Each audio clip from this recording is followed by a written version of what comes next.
মধ্যপ্রাচ্যের ক্যান্সার হলো ইসরায়েলি জায়নিস্টরা, আর আমাদের এই দক্ষিণ এশিয়ার ক্যান্সার হলো ভারতের উপর হিন্দুত্ববাদীরা।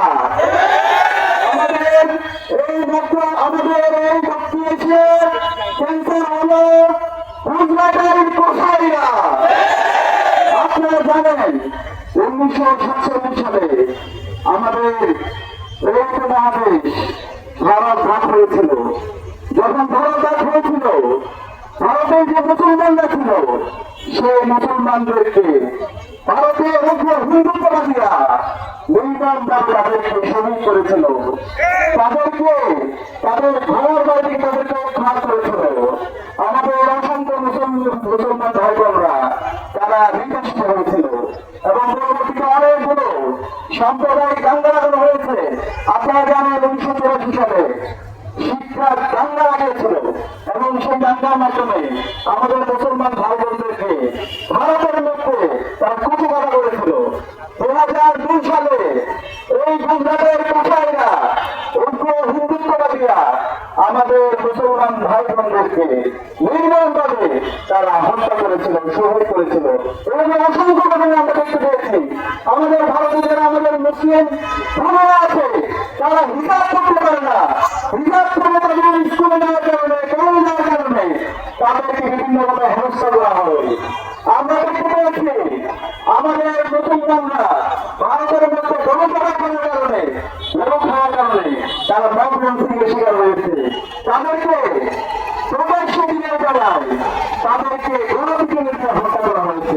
এবং ভারতের যারা সুশাসন প্রতিনিধি আছে, যারা প্রতিনিধিরা আছে, তারা এই ধরনের হত্যাকাণ্ডগুলোকে বন্ধ দিয়েছে। যেটা পৃথিবীর ইতিহাসে সবচেয়ে ন্যাক্কারজনক ঘটনা।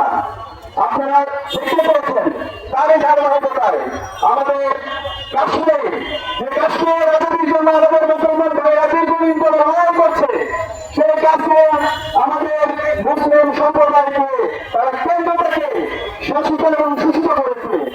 এবং আমরা সর্বশেষ দেখতে পেয়েছি 2025 সালে 3 এপ্রিল আমাদের মুসলমানদের পূর্বপুরুষদের যে অর্থকৃত সম্পত্তি আছে, আমাদের যে মসজিদগুলো আছে, আমাদের যে এতিমখানাগুলো আছে, আমাদের যে হেরিটেজগুলো আছে, ভারতের মধ্যে প্রায় 8,000-এর উপরে আমাদের অর্থকৃত আমাদের পূর্বপুরুষদের সম্পত্তি আছে।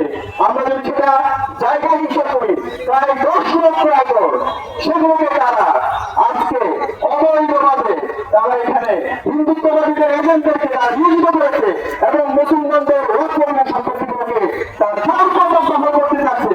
মুসলমানদের কালচারকে, মুসলমানদের হেরিটেজকে তারা ধ্বংস করার জন্য চক্রান্ত করছে। আমরা মোদীকে সতর্ক করতে চাই।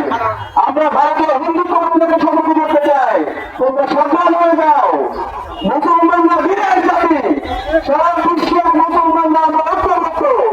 আমাদের পূর্ণবর্তী সম্পত্তি নিয়ে তোমরা যদি অন্যায়ভাবে দখল দায়িত্ব করতে চাও, তোমাদের পদ্ধতি বাংলাদেশে তোমাদের দুজন পরিবর্তনের যে পরিণত হয়েছিল তার সহিত তোমাদের খারাপ পরিণত হবে।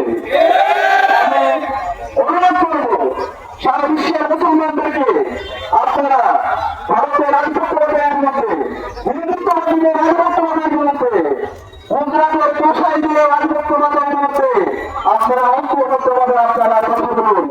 আমরা যদি ঐক্যবদ্ধভাবে কথা বলতে পারি তাহলে আমরা এই ঐক্য হিন্দুত্ববাদীদেরকে আমরা এই ভারত থেকে, আমাদের ভারতকে আমরা মুক্ত করতে পারবো।